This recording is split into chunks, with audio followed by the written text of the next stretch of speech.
You're now watching Haunt Talk with your host Scott from Exploring Attractions and Rob from The Howling Hour, home for all things scary and spooky related.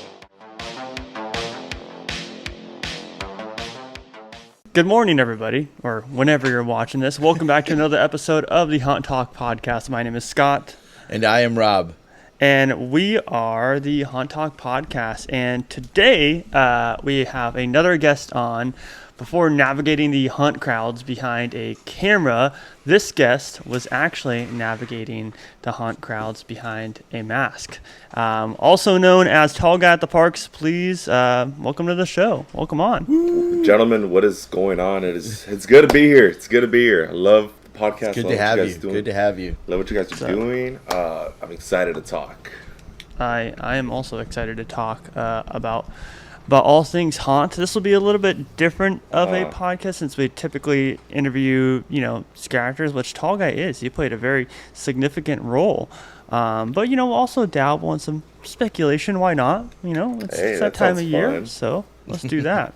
But, yeah, Andrew, Tall Guy. I don't know if you want us to refer to you as Andrew. Tall Guy for the most Tall part. Guy? Yeah, Tall Guy's cool. That's how everyone remembers my name. Cool. Let's do Tall Guy. Yeah. Rob and I know your background, and we're good friends with you. But tell the viewers, what's your little bit of background? Man, from haunt or just in general? Everything. You started with haunt, and then now you're in this crazy vlogging world. So kind of break it down. Exactly, man. So it all started my haunt journey started in 2018. Well, I was always a fan of haunt since as early as 2012, 13, one of those years. It was my first haunt was Halloween Horror Nights, when I vividly remember when The Walking Dead was a big thing, and I remember going through Ash versus Evil Dead. I vividly remember that maze. I remember that maze. I think it was from Dawn. I forgot. But from Dusk Till Dawn? From Dusk Till Dawn, yeah. Mm-hmm. Yeah, we went into that bar. I vividly remember that maze. It was great. It was a great maze. It was a great time. Started my journey from loving haunt from there. Then we jump all the way to 2018, where just casually in my room, I saw HHN tweet out at the time for all you Gen Zers out there, you know what I mean? Tweet out saying, "Hey, auditions are happening. Come and try out." And I was like, "What's the worst that could happen? Let me give it a shot. This sounds cool." And before I know it, I joined the HHN family. In 2018, I had a big role in the Terror Tram, Hollywood Harry Dread Time Stories. That was a killer time. Then we jump into did some smaller roles throughout the season as well, which we'll jump into throughout the podcast. And 2019, went back for another year to play as Frankie in Frankenstein Meets the Wolfman, as well as Revelli and House of a Thousand Corpses. Then from there, unfortunately, I had to stop because I got a big boy job and all that good stuff. And then my journey's transitioned into becoming a vlogger, the great influencer. No, I don't like to call myself an influencer. I started diving into the content creating world in 2021 and just decided to start shooting the haunts and appreciating every haunt out there and just the art that goes into it. And here we are as a fan of the art, but just having that part of my life as a haunt actor is just really core, special memory of mine. Never forget. Yeah, absolutely. It definitely paints your picture to the rest of what we all do now, and gives you a different light on it. So I think that's pretty cool. You have a cool history, and now we're just kind of experiencing it from this side of things, which is awesome. Exactly. I think it's also interesting because you've in general, and I'm sure there's other people who've done it, but I mean, for me, I've seen people go from they start vlogging the event and they get so into it and then they want to be a part of it. You kind of came from the opposite way, and that's you're the kind of the first person I've really seen do that. It was very interesting where you were in the events itself, and then you took the step out and you started covering the event. So that's a very interesting route you have. So I don't know. It's just I guess you could have easily been like, okay, I gotta, like you said, in your words, big boy job. I'm done. Just go as a fan. But what made you want to start like going from like you were scaring and now you wanted to cover it? Yeah, I was gonna say, what got you into vlogging to begin with? Why not just go back to Horror Nights? Yeah, right. Fortunately, Horror Nights was it's a demanding role, man. You're there from Wednesday. You give up your Wednesday through Sundays from 3 p.m. to 3 a.m., for the most part. Yeah. And, I can only sacrifice so much time out of my life. But what got me into vlogging is just watching content creators out there. Starting updating the parks, especially updating Halloween Horror Nights. And in my workplace, I was a little bit of a walking, encyclopedia for the parks. I would just know so much. Right. And people would ask me so many things, and I was like, I want to put my knowledge out there, just my retrospective things out there in the world, into the YouTube world, and just see how it goes. Pick up a camera, start talking, and see if people dig me or start watching. You know what I mean? It's great. I remember when Scott was SoCal exploring attractions. That was the time. I still have his shirt. You could say that tall guy stole my name. I remember watching Scott as SoCal exploring attractions. It was great. Yeah, those are. I mean, it's been, I want to say since like 2016 since I really started getting the ball rolling. So it's been a while, and now here we are 10 years later. Covering the parks and covering haunts, it's a whole different beast. You know what I mean? It's so much fun. Just bouncing from haunt to haunt, and just shooting all the actors, shooting all the mazes, knowing what goes on behind the mazes. You know what I mean? It's just it's just so I mean, good. and that's the thing is like like I've always told you and told other friends about it. It's like you gotta have the right motivation, because you can tell people who don't have the right motivation, and if you have the right motivation to just want to like have this like fun thing that we do and like filming. Like, I love filming regardless of, like, what views I get and stuff like that. Right. But that's my motivation. That's because I love the parks. And I'm curious because you kind of brought it up. And I've never done, like, a scare acting role, but I've been around a long time to understand, what goes on behind the scenes, and has a lot of friends behind the scenes there. From your perspective, does it give you a different look on these different houses? Like for me, it's always hard because I'm like, I see all this criticism online for Horror Nights, Scary Farm, Fright Fest, whatever, but then I'm like, people aren't really thinking about like the behind the scenes stuff. Like, what's your outlook on that? I could tell you just from an HHN viewpoint, is that everyone has passion, everyone is fired up, everyone has a drive to put on the best shows they can. Even if you're first time newbie like me, when I first started in 2018, there was more that goes on than just popping out and going, right? You know what I mean? Especially with my role, when I first had Hollywood Harry. Let me tell you, when I saw Harry, when they do the costuming for the actors, and you revealed your character, Harry was introduced in 2016, and that was huge. I love the character, what he did for Terror Tram. And when I saw the costume in front of me, I was like, no freaking way, right? Like, that's for me. That's me, unofficial icon, right?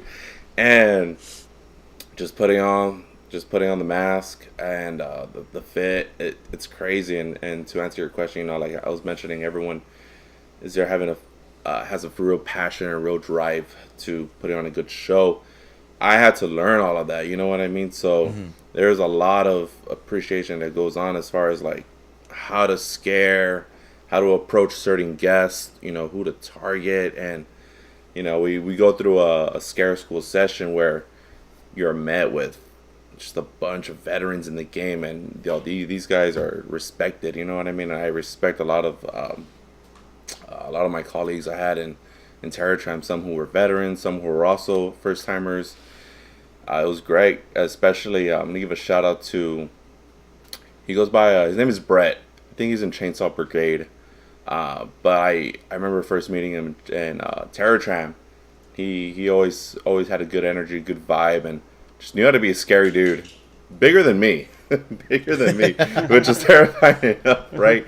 But Oh man, that guy was awesome. But a lot of people don't. When you're going through a maze, you just don't realize like what goes on behind the boo hole, behind the mask, and it's a lot of blood, sweat, and tears that goes on stepping on the trigger and going out to scare people. Quite literally, sometimes a lot of blood. A lot of blood, yeah, a lot of battle scars for sure. Blood, fake blood, and real blood, if you believe it or not. Yeah, I'm always curious to see that. So thanks for shedding some light on that. It's always cool to get the insider kind of view, especially doing it nonstop and putting yourself through that. Go ahead, Rob. Oh no, I was just gonna say, just because you had mentioned, obviously tall guy. When you were scare acting, what was like? I guess the pros and the cons of being, because you are a tall guy, and, right? And how did that work for you? Because I know sometimes, typically when we see characters in the park and they're tall, they they have like that looming presence. Was that something like you went to, or how did you scare? What was your tactic? Oh man, yeah, it was definitely a huge tactic. You know what I mean?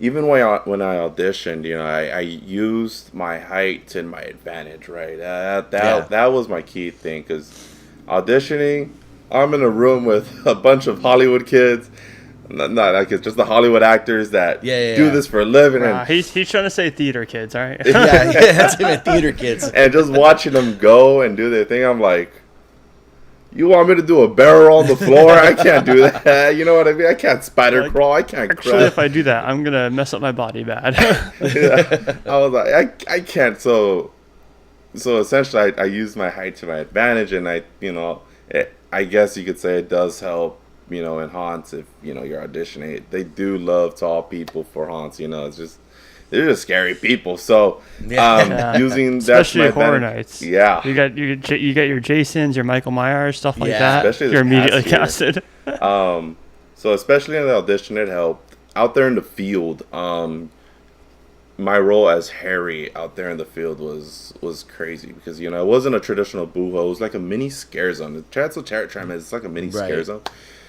So I was positioned right. They had a Harry at the beginning, somewhere in the middle of the Bates Motel, and then it had two in the Bates Motel. So I was like cutthroating a victim as Harry, and then I would also roam around that pathway from what we know as Bates Motel to maybe the Hollywood sign where they have it now, right? Okay. That's where I would be sometimes, just that little roaming pathway, and it was great, just like hovering over people, looking down at the scary faces, just trying to see like, who's terrified, and the amount of faces I could see from where I was at, just like, okay, like you're clearly scared. You cannot hide from me today. And then it also helped out in 2019. They casted me as Frankenstein's monster, and Frankenstein meets the Wolfman, right? Of course, tall monster. I was Icy Frankie, so that was really cool. I gotta say, it was not icy the very first week. It was pretty warm in that until they truly got the AC pumping in there. But even playing as Frankie, I felt that energy. You know what I mean? Of just hovering over guests and just scaring them from afar. Were you in one of the, was it just Icy Frankie, or were you in like one of the boo holes where you're elevated? Yes, I was also, there would be two transitional spots. So as soon as you walk into the ice cave, you'd see a Frankie right there, just kind of like shivering, swinging at you, right? Yeah. And then on the next set, you would swap off with the other Frankie next door to you, where it was like a double scare. Oh, the verses. Yeah. Mm-hmm, with Wolfman and Frankie on one end, just going, bah, bah. Just that double scare was brutal. Yeah, I love double scares like that. Like, I think back to AVP, Alien versus Predator. It's one of those terrifying. You have an alien and then this kind of looking alien predator too coming at you.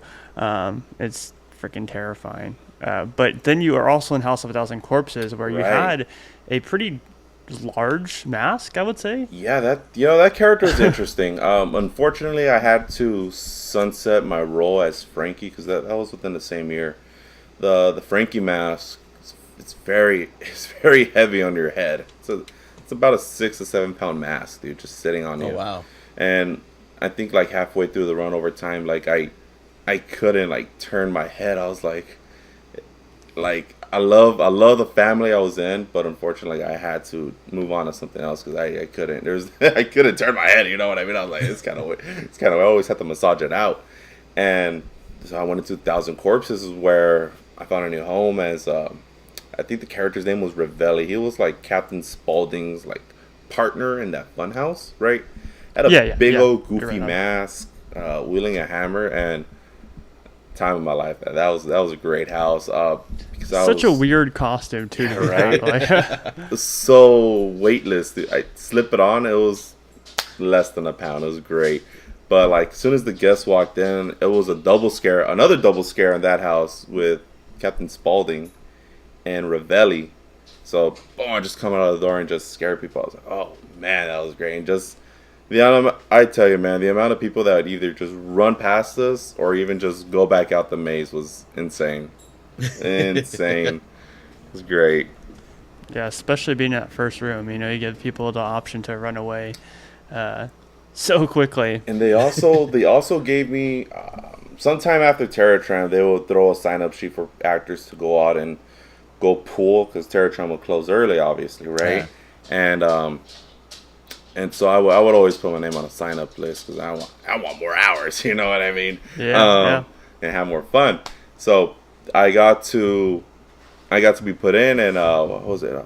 Killer Clowns from Outer Space. I believe when it first got introduced. Oh, nice. In 2018, they gave me. I believe I was the role. I was one of the taller clowns. I forgot. It was the one with the balloon dog. I think it was that one. That was an interesting role. Not too much scaring, but the costume was just like, it's just kind of huge, you know what I mean? It's kind of weird, but it was a good time being a killer clown, though. It's such an iconic thing, too. And, we'll kind of shimmy into this whole speculation thing right now. Mm-hmm. I kind of give, like, a breakdown of who Hollywood Harry is, like his lore, like a small little breakdown. Harry, and how he's such an unofficial icon of Hollywood. Dude, he's been around for how many years now? He's made 3 appearances? 10 years, yeah. Well, 10 years? In the HHN universe, 10 years, but actually being at the event, probably like 3 to 4 years? Yeah. Something like that, right? Harry is an interesting character. I believe he started off as Harold Kapowitz. Yeah, there you go, Harold Kapowitz. Yeah. And it's great because, we backstage and when we were doing our training days, John would always, stop by every house or every zone and give his insight into what he expects and to how maybe this certain character should be. So very different because Hollywood Harry was an original character. So this was something he envisioned with his team and how Harry should play out. So Harold Kapowitz started off as a clown in the backlot doing TV shows, all that good stuff. I think somewhere down the line, people just stopped caring about clowns. His TV show got canceled. Big incident happened in his show, and from the words of John Murdy, he roams the backlots of Hollywood. Yeah. Kudos the clown. Kudos the clown. And the guests, people on the tram started spotting Kudos the clown on the Hollywood backlot, just roaming, looming around. Over time, tour guides went missing, and that was one of my favorite parts about Harry is how, tour guides went missing, and on the costume, I don't know if you ever noticed, but like he had tour guide name tags on his vest. Yeah, and they're all like classic name tags too. They were like from different years. Exactly. So he had classic name just through the years of tour guide name tags, which is crazy, and started terrorizing the guests, and now here he is just terrorizing us. What a character, man. Yeah. See, I've always, I love the Terror Tram with Hollywood Harry, but I would really love an actual dedicated house to him, like just his whole story from beginning to where he is now. But and more, just with Terrifier being walk around character last year, I would love to see Hollywood Harry have something like a similar role, just because it goes with the lore of what they've built up with him. Just kind of walking around Universal Studios. You don't maybe he's not like as out there as Terrifier was, but maybe like, just kind of like keep him. You see him vaguely here and there. I think that would be something really cool. And it would. I don't know. I love the story of Hollywood Harry. So before we saw Art walking around last year, I wanted him to have a house. But now that, we have this walk around character, I think he'd be so cool just to be like, oh yeah, we saw him like, over here or over there. Just sightings of Hollywood Harry throughout Universal Horror Nights would be like a cool little, little sprinkle to the topping of what is HHN. Right. So I think personally, and on the speculation maps and everything, that there's been rumors about Jack the Clown versus Hollywood Harry. It's all speculation.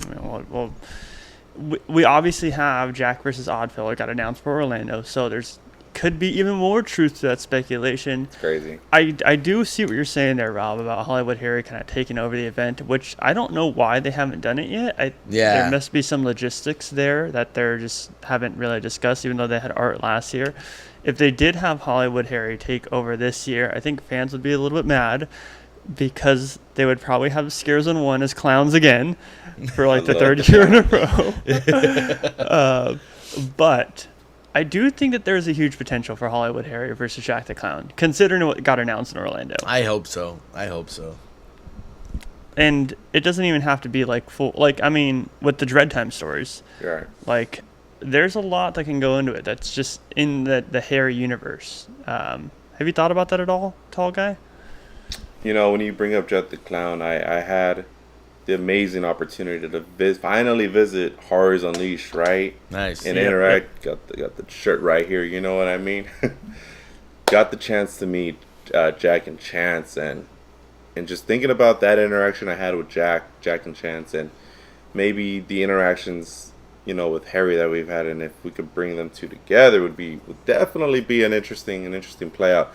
We just need Harry talking more, you know what I mean? Because Jack just full on says whatever he says, you know what I mean? That's what makes Jack really cool. Yeah, exactly. Yeah. We need more. Well, and Harry's more like you're like gonna make you feel uncomfortable. Jack's more like, I'm gonna just say whatever comes to my mind. I'm gonna say whatever comes to my mind and just throw you on stage and just wipe you. You know what I mean? It's so cool. So.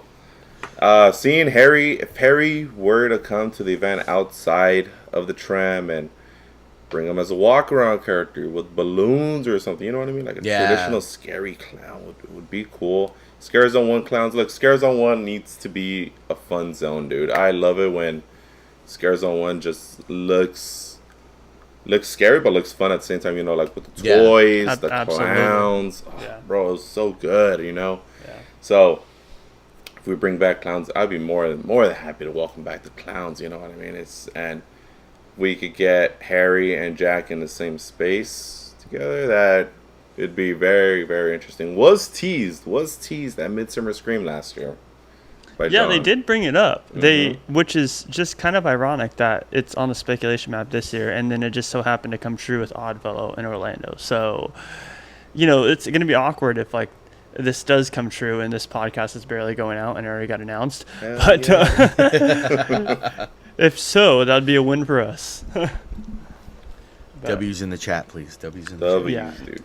I feel like, obviously the HHN diehard fans will love that, but I do think that there's a lot of potential there for the general public to also cling on to this story and have fun with it, if it were to be true. It's an interesting play for people to, love an original concept.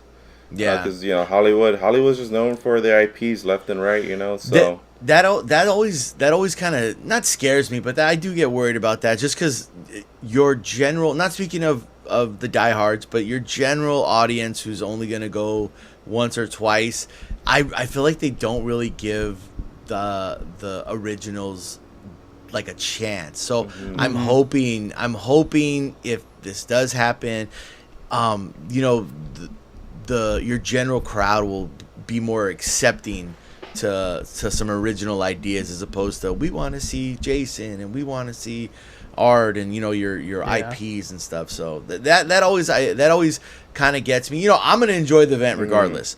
But for us to get these originals, the general crowd has to be accepting of it and support it, kind of like how they did and this was very heavily IP filled last year, was like, but everyone was there in force, with Five Nights at Freddy's and Jason. Yeah.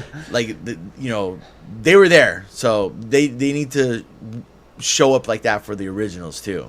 Absolutely. What were our originals last year? We had Monstros and Scarecrow, right? Were those our originals? Yeah. I think so, yeah. Monstrous and Scarecrow. Those are- Scarecrow was an interesting decision to bring back, considering it had just opened at The Unleashed. originals that we have, they're safe originals. You know what I mean? Yeah, It's like, yeah. Monstrous will always be a safe original. Look, Like 100%. Scott, there's 3 things I'm going to guarantee you in life, okay? It's death, taxes, and Murdy bringing back a Monstros house, okay? If you think Monstros is done, now. I mean, and obviously, like I try to keep my expectations low, but like on one of the behind the scenes tours that I did for Monstros, I said it 8 times in my video. Like Murdy did say that as long as the fans are still going into this house, he's gonna keep bringing it back. So every year that everyone's surprised, I'm like, he's said it publicly a bunch of times now at this point. It works. It works, man. It just, and it's still popular. It is. It's like, I mean, it was more popular than the Wyatt 6 last year, which kind of sucked, but it is what it is. Hey, the White 6 is currently winning for Best Mace of the Year, okay? Yeah, exactly. That's right. Yeah. That's We're doing that right. right You now. know, it worked for me because I was like, I can just go to that house at least 3 times every night down Oh, there. yeah. Because it's a There's little always- late, so There's always that one house, that has the shortest line at the end of the night, and, just got to enjoy it for what it is. Yep. At least we were there before they never bring it back again. At least we got to experience it. Right. So, what's an original from maybe the past few years that you've seen from a scare zone maybe you want to be turned into a house? I mean, I don't know if it's been in the past few years, but like I've always been a fan of like the lore and stuff, but like what is it, spirits and demons from like the East. I love stuff like that, and it's cool and it's different, and I don't know. I mean, it's just like I'm and that's why I guess too, like Scary Farm that's all original, and I love that stuff. And but you do get those like people who are just like the fans who just like IPs, and there's the fans who more want originals, and I feel like sometimes I'm in the middle where I can appreciate both. So but yeah, I don't know. I mean that's one that just pops out right in my head where I want to see that as a house. Yeah. So I kind of want to shift our focus to a different haunt now that we're talking to Horror Nights. You have taken a lot of love from Fright Fest and to Fright Fest. Whoa! Which, Let's go. we're gonna have 2 biased Fright Fest people here. Biased. Especially Rob, his old ass freaking going since he was like 2 years old.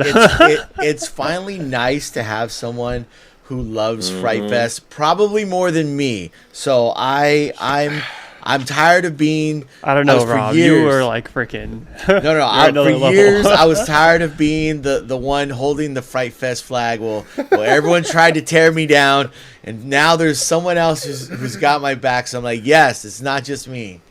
Rob and I will die Yes. on exile. On Yes, that we exile. will. hill, Yes, we on okay? will. Ninja Hill, yeah. So what got you into Fright Fest to love that one so much? I mean, I know that you went to Magic Mountain quite a bit, and that's kind of how you started your whole Right. vlogging thing. But what made you fall in love with Fright Fest so much? Because I feel like the answer is kind of clear as to like what my answer would be too. Yeah, Fright Fest was interesting. You know what I mean? I think what made me fall in love with Fright Fest was one word: interactions. Yep. Interactions. Exactly. Yeah. With everybody. You know what I mean? I think my first vlog at Fright Fest was 2023, I believe. I'm not a Fright Fest veteran. Rob here is the veteran. I'm old. He's nicely saying I'm old. Rob has seen, the days of Fright Fest, when it was born and all that good stuff. Yeah. But yeah, what made me fall in love with Fright Fest was just the interactions and all the zones that I would just walk into, City Under Siege, Devil's Triangle, Exile Hell. Oh man, the Screenpunk District. Now is Oz. You know what I mean? Which is I love the Twisted Oz Scare Zone, and it's just so good, dude. Fright Fest is definitely a good time. If you don't, approach it with the HHN mindset, that's not fair. You know what I mean? Right. Yeah. Or any other haunt mindset for that matter. Exactly. Scary Farm just took away interaction, so there you have it. Exactly.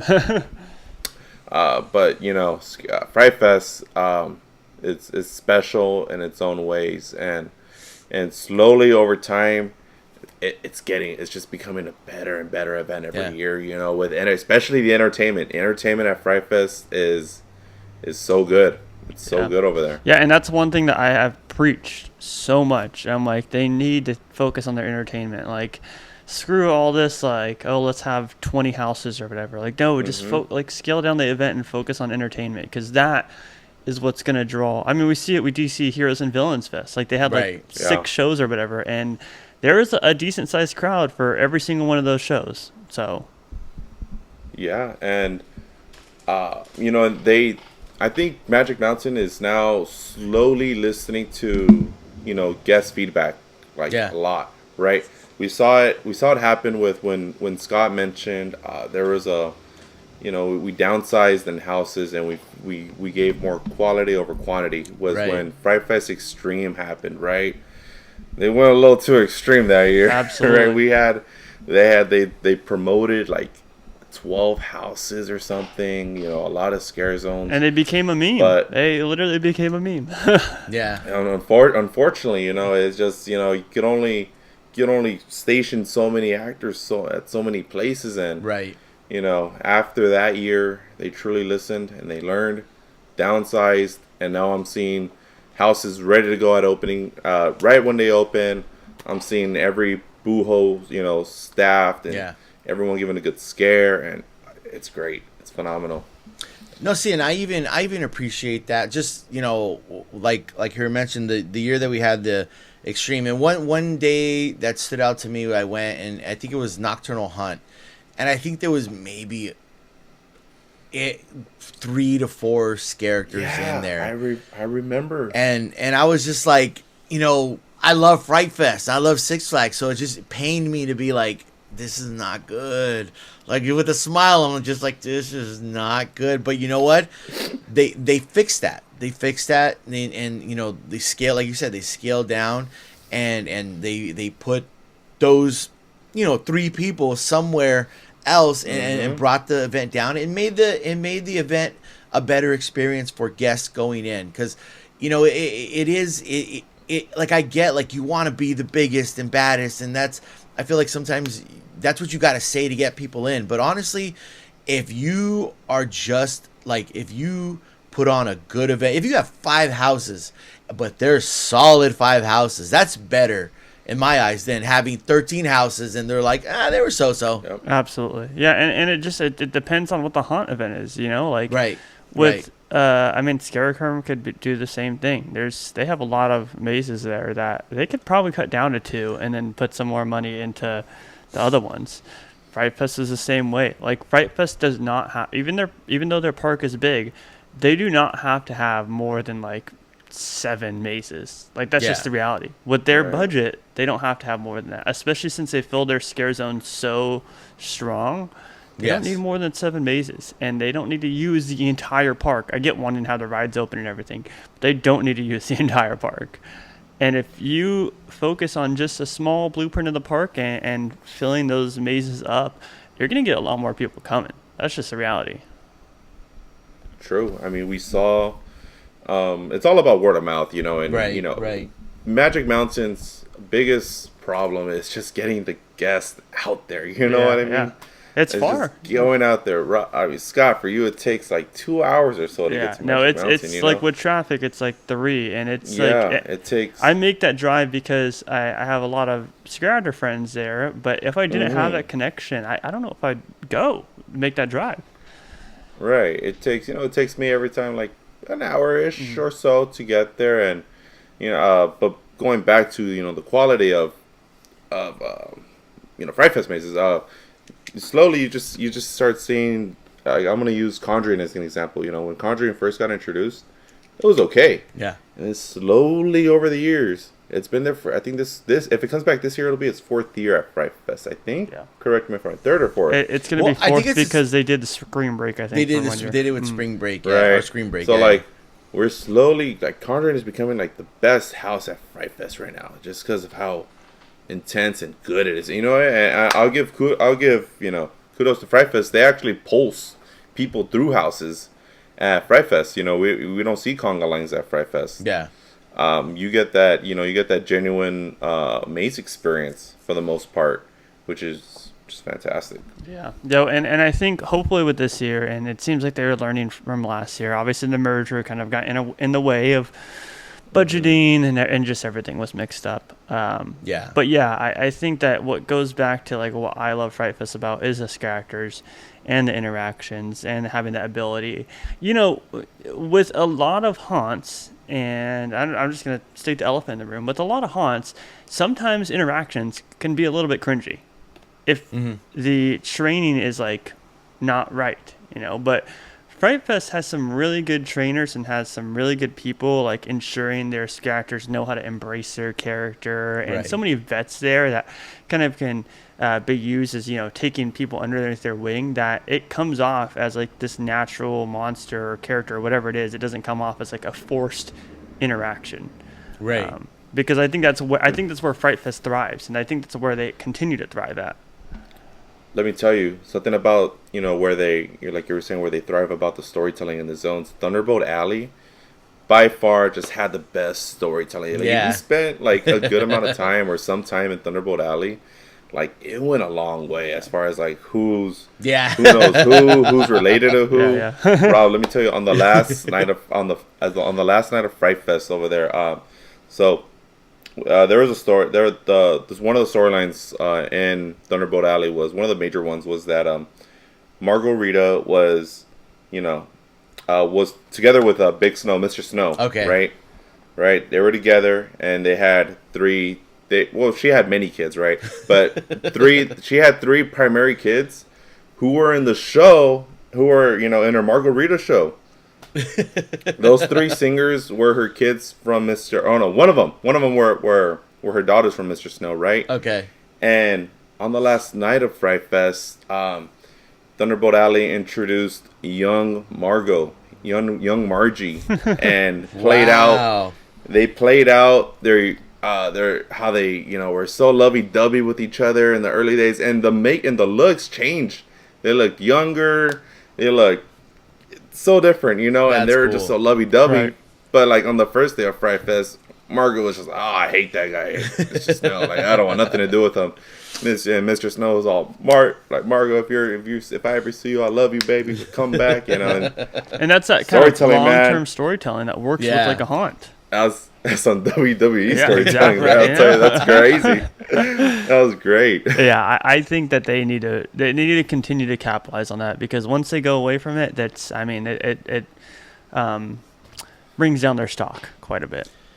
Well, then too, specifically, just talking to Fright Fest, the interactions, like you guys have both mentioned, the interactions are just top notch, and the way I've seen, just going so many years, the way I've seen so many scares, it's one character's got an interaction, whether it's they're trying to they're being hostile with them or they're being funny with them, and then another character coming in and swooping in and getting a scare. I've seen them do so many. Yes, that's awesome. So many scares like that, and it's all based off of interactions, and it's just there's different types of interactions at every park, and obviously I'm biased to Fright Fest because that was the first haunt I ever went to, but it's just for me they just do it so good over there with that type of scare and interaction.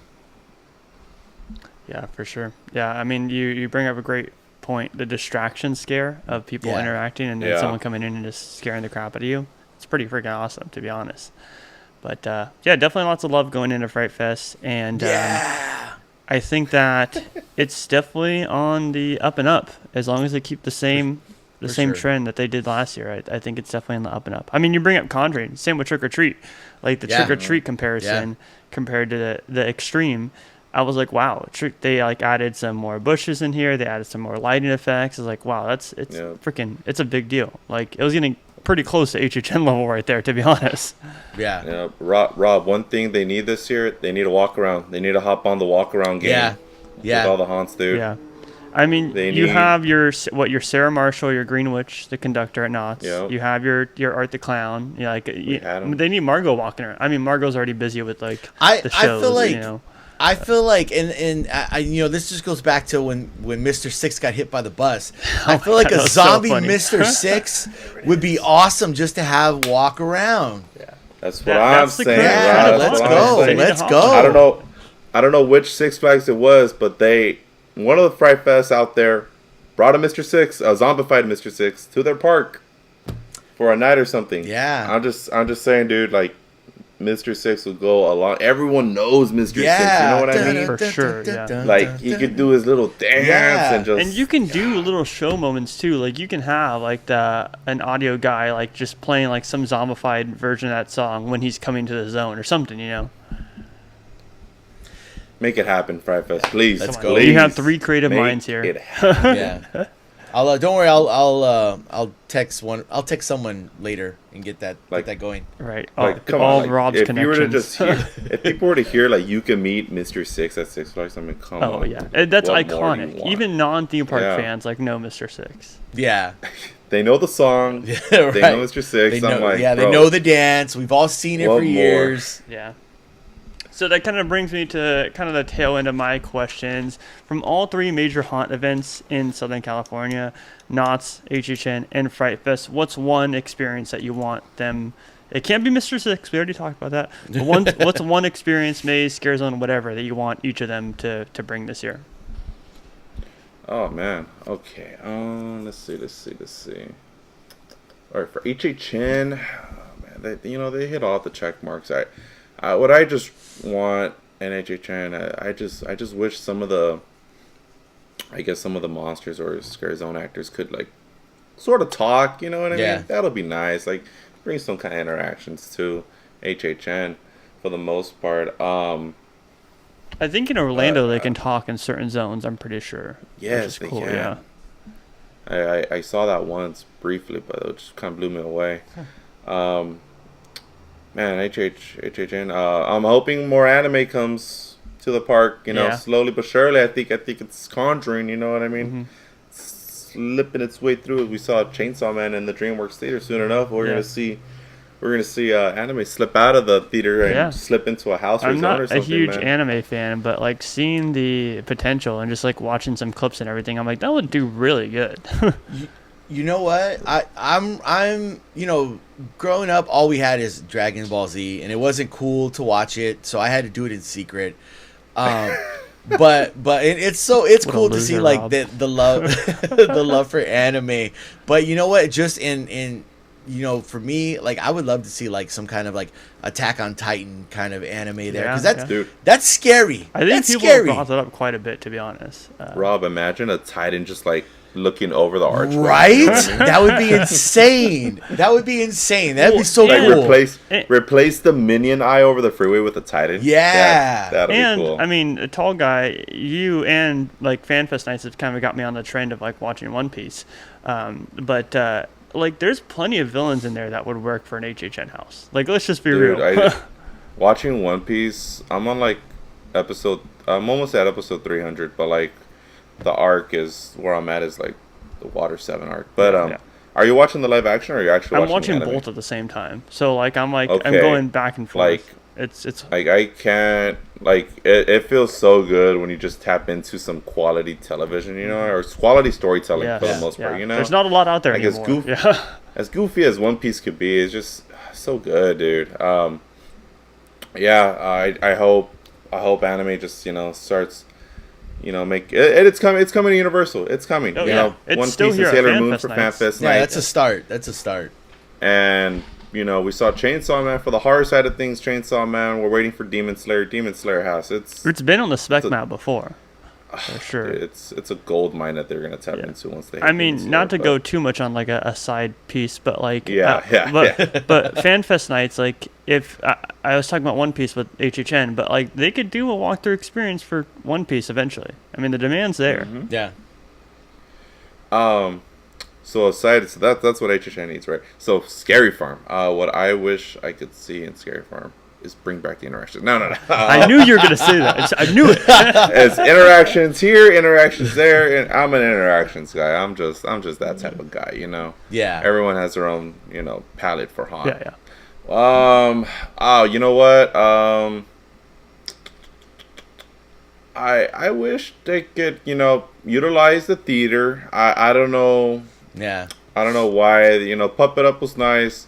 Monsters Music and Mayhem was amazing. Yeah. I think I need to see more like a rotational amount of shows and not so I guess. Yeah. I love what they do in the scare zones in the houses, but except for Room 13. Freaking Room 13, so bad. I love Room 13. If they could just do away with the mask and put makeup on everyone, that's just my thing. That location's okay, but like Room 13 is just like, I kind of feel like I'm at Dark Harbor, not in a bad way, but I'm just like, this is too similar to Dark Harbor. Like, Dark Harbor. I don't know. Dark Harbor's cool. I guess the entertainment value at Scary Farm could go up a lot more. I think it's time for Carnival de Grotesque to hit the carny, get back on the train, and hit take the carnival somewhere else. You know what I mean, guys? That is such a prime location for a show too. Yeah, the hanging could stay. I love that. I'm sorry, but I love how stupid the hanging is. I'm that type of guy. I could switch off my brain and laugh at anything in the hanging. I think just seeing a little bit more rotational value of entertainment and outs would be nice. That's about it, though. Yeah. All right, and just to wind down my questions, something that I've seen you do, and I don't know if this is something new for you or if you wanted to do it for a while, but you've recently, at least I've seen you, jump into the world of sliding. Yes. How's that been going for you? How did you get into it? How did you like it? Or to talk about that for a second. Because I saw you do it, I was like, that's awesome. That's awesome. Mister, I can't do barrel rolls or anything. Yeah, I can't do barrel rolls, but let me slam my body and slide. It hurts. No, sliding. I'm only getting older, and it's something I just really want to do. You won't see me doing no toe slides or any of those crazy tricks. Okay, the 360s over the pole. Yeah, right. Then next year he's jumping like 5 bodies and doing toe slides. Right. That would be impressive. I could jump over a body jumping over a bunch of people. Right.